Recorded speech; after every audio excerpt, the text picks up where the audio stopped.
presented by Ritik Music, Bihariganj.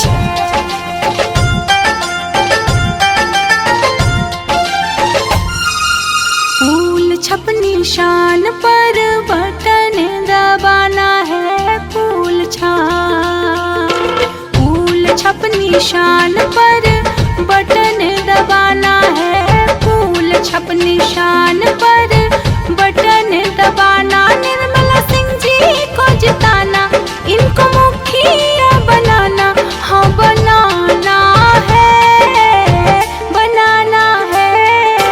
फूल छप निशान पर बटन दबाएंगे, क्रमांक संख्या 5 पर बटन दबाएंगे। निर्मला सिंह को जिताएंगे, इनको विजयी बनाएंगे, हाँ बनाएंगे हो, बनाएंगे हो।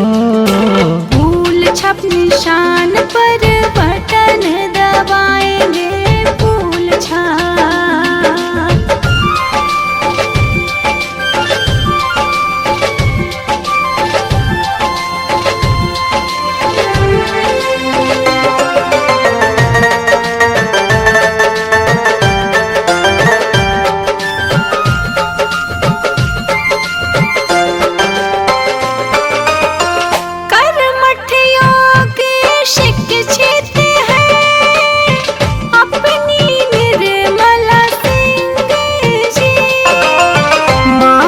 सम्मान की रक्षा करेंगी, है ये सच्ची सेविका जी।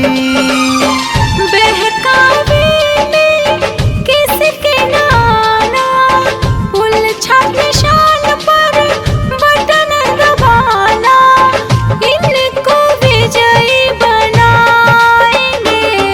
विकास की गंगा अब की बहाना है, पंचायत राज छोड़ उत्तरी का भाग अब जगाना। निर्मला सिंह को जिताएंगे, अब की विजयी बनाएंगे, हाँ बनाएंगे हो, बनाएंगे हो। फूल छप निशान पर बटन दबाएंगे, फूल छप।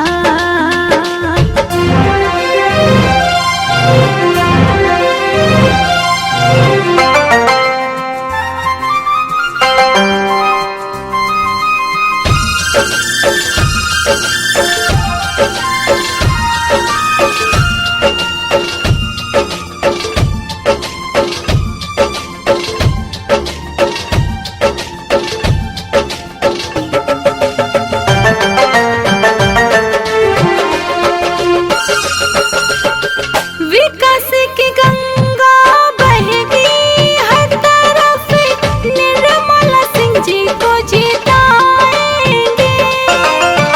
पंचायत राज छोड़ उत्तरी से भारी बहुमत से जिताएंगे। फूल छप निशान पर बटन दबाएंगे, क्रमांक संख्या 5 पर बटन दबाएंगे। झांसे में नहीं आएंगे, सरकारी योजना का लाभ हम उठाएंगे, क्रमांक संख्या 5 पर बटन दबाएंगे। निर्मला सिंह को जिताएंगे, अब की विजयी बनाएंगे, हाँ बनाएंगे हो, बनाएंगे हो। फूल छप निशान पर बटन दबाएंगे, फूल छप।